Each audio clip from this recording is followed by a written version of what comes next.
নাই যে ম্যাচটি ছিল লোন ফ্যাট শট। দেন আমার ওপোনেন্ট প্লেয়ার পড়ে যে একটা pro player, legendary pro player.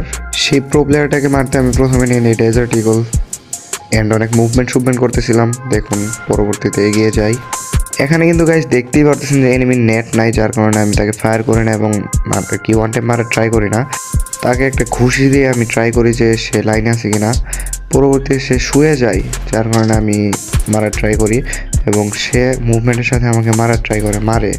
আমিও সে অসাধারণ মুভমেন্টের সাথে তাকে আমি মারা গেছি। তো এক রাউন্ড নিচে তাই কি হয়েছে, নেক্সট রাউন্ডের জন্য অপেক্ষা করো তোমরা গাইস। নেক্সট রাউন্ডে কিন্তু আমি আবার আসতেই এবং মুভমেন্টের সাথে এগিয়ে যাই। এনিমিটা কোথায়, এনিমিকে খুঁজে পাচ্ছি না। এই যে এনিমি পেয়ে গেছি এবং আমিও মুভমেন্টের সাথে আরে একটা ওয়ানটা মেরে দিলাম মুভমেন্টের সাথে। ইট রিভ্যান্স ব্রো, ইট রিভ্যান্স। দেখতে দেখতে কিন্তু থার্ড রাউন্ড চলে আসছে এবং থার্ড রাউন্ডে তার গান নেওয়ার পালা। দেখি সে কি নাই, আমি একটু মুভমেন্ট করি।